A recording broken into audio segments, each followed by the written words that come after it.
আসসালামু আলাইকুম ভিউয়ার্স, কেমন আছেন সবাই? আশা করি ভালোই আছেন।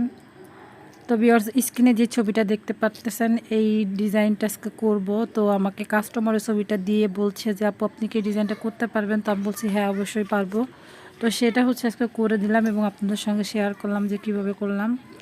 তো চলুন দেরি না করে দেখে আসি। তো ভিউয়ার্স, এটা করতে কিন্তু কোনো সেলাই টেলাই লাগবে না, জাস্ট বেঁধে বেঁধে রং করতে হবে। তো দেখুন, প্রথমে আমি উপরে লাল কালার করছিলাম আর মাঝে সাদা রেখেছি এবং পাশে একটু কালা করব। তো আমি যেটা করব, এই প্রথমে এটাকে আমি ঝর্ণা প্রিন্ট করব। এই জন্য ঝর্ণা প্রিন্টার মতো এটাকে আমি বেঁধে নিব, কুচি কুচি দিয়ে তারপর এটাকে বেঁধে নিব। আর আমি এখানে হালকা একটু পানির সিট দিয়ে নিয়েছি যাতে বাঁধনটা একটু টাইট হয়। তো ভিউয়ার্স, এই ঝর্ণা পিন বাঁধা এবং কিভাবে কি ডাই করতে হয় এটার ভিডিও আমি ডিসক্রিপশনে দিয়ে দিব, আপনারা ওখান থেকে দেখে নেবেন। তো আমি আর বাঁধাটা দেখালাম না। তো দেখুন, আমার কিন্তু অলরেডি বাঁধা শেষ। এখন আমি এটাকে সালফার রং কালো করব আর উপরটুক ভ্যাট লাল করব। তো চলুন দেরি না করে দেখে আসি। আসলে সালফার রং চুলায় জাল করে করতে হয়, যার কারণে ভিডিও করাটা একটু টাফ হয়ে যায়। এক হাতে মোবাইল রাখা, এক হাতে রং করাটা একটু সমস্যা হয়ে যায়। তো দেখেন, এখানে আমি পরিমাণ মতো পানি নিয়েছি। যতটুকু কাপড় আমি রং করব ঠিক তার থেকে একটু বেশি পরিমাণে পানি নিয়েছি, বেশি পানি নেওয়া যাবে না।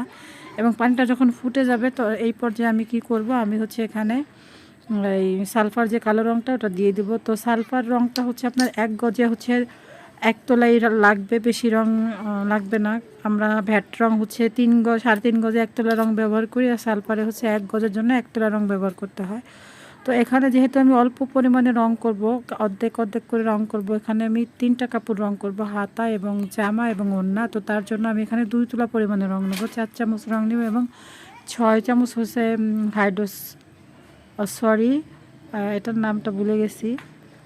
যাই হোক, এটার মেডিসিন এটা এটা আপনারা দোকান থেকে যখন সালফার রং কিনবেন এটার সঙ্গে এই মেডিসিনটা দিতে হয়। এটার নাম সোডিয়াম, মনে পড়ছে, সোডিয়াম পাথর। এটা আপনাদেরকে দিয়ে দিবে, লাল লাল ইটের গুঁড়ার মতো থাকে। তো এই রংটা আমরা এখন ভালো মতো ফুটিয়ে নিব। 2 থেকে 3 মিনিট ফুটানো হয়ে গেলে তারপরে আমি এই চালটা নিভিয়ে তারপরে রং করব। আমি চাইলে কিন্তু ফুটানো অবস্থায় রং করতে পারতাম, কারণ আপনাদেরকে দেখাতে সুবিধা হতো না, যার জন্য আমি ওটা করিনি। আমি চুলো বন্ধ করে জাস্ট রঙের মধ্যে কাপড়টা ভিজিয়ে আপনাদেরকে দেখানোর চেষ্টা করতেছিলাম, কিন্তু যতটুকু আমি পারছি অতটুকু দেখালাম, বেশি পারি নেই।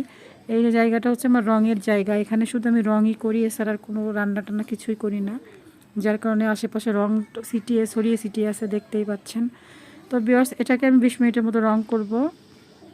তো 20 মিনিট হয়ে গেছে, ওটা রং করা শেষ। এখন আমরা ভ্যাট কালার রং করব, উপরে যে কালারটুক লাল, ওই লাল রংটুক করব। তো এর জন্য আমি এখানে 1 চামচ আর হাফ চামচ রং নিছি। এটা ভ্যাট লাল রং। ভ্যাট লাল রঙে কিন্তু একদম টকটকে লাল যেটা ওইটা আসে না, এটা মেরুন কালার, মেরুন মেরুন টাইপের আসে।